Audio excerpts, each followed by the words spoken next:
विद्यालय वार्षिक उत्सव छात्र छात्री प्रतिभार विकास एवं सेमानक उत्साहित करने आयोजित होता है।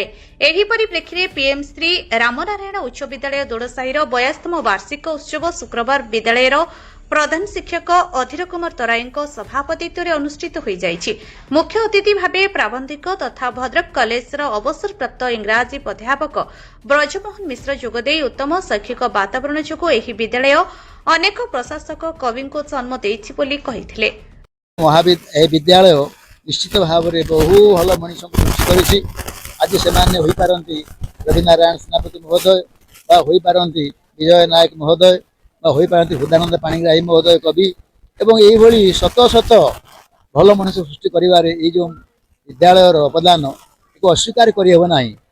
सूक्ष्म दृष्टि देखिले ओडिशा रे यार एक स्वतंत्र स्थान रही विशेषकर ए अंचल दोड़साही अंचल एक कवि दार्शनिक एवं स्वाधीनता संग्रामी मानकर अंचल एवं एठी जो प्रकार चेतना प्रवाह आम देखा पाइछुं विगत दिन मानकर एवं क्रियमाण एवं मोर पूर्ण विश्वास जे 82 वर्ष तलू जो स्वप्न ये शिक्षानुष्ठान माध्यम देखा जाता मुख्य वक्ता भावे केन्दुआपद सरकारी उच्च विद्यालय प्रधान शिक्षक शशिशेखर कर शर्मा, विशिष्ट अतिथि रूपे पूर्वतन सरपंच सुशांत सेठी, सम्मानित अतिथि भावे विद्यालय कमिटी सभापति मनोज नायक, सीआरसीसी सस्मिता मंजरी नायक, मो स्कूल अभियान सभापति भरत सेठी प्रमुख जोगदे श्रृंखलित शिक्षा ग्रहण उपरे छात्र छात्री परामर्श देथिले। वार्षिक उत्सव होउची गोटे विद्यालय तार जन्मदिन कहले अत्युक्ति हेबनी। पिला माने जेमती खुशी रे समानक जन्मदिन पालन करती विद्यालय ठीक से भाव में तार वार्षिक उत्सव पालन करे। वार्षिक उत्सव दिन आमको आत्मसमीक्षा करने को हम आम कि प्रकार कार्यक्रम ए वर्ष हाथ को नहीं एवं से आम केते परिमाण सफल होती जदि विफलता अच्छी ताहले निश्चित भाव में आज आम प्रतिज्ञाबद्ध हवा से विफलता को एड़े पुणी सफलतार मार्ग में आम अग्रसर हवा। 82तम वार्षिक उत्सव ये विद्यालय पालन करुच्ची। ये विद्यालय तो ऐतिहासिक विद्यालय।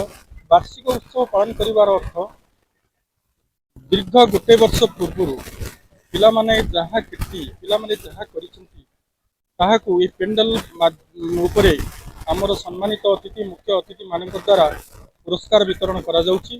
तांकर भल मंद कथा आलोचना करा जाउची। अभिभावक माने आसीचंती तांका मानक भितरे गोटे सृष्टि हबो जे कि आम पिला एगुड़िक पाई सब किसी जानवे से परिप्रेक्षी में वार्षिक उत्सव पालन करा जाउची।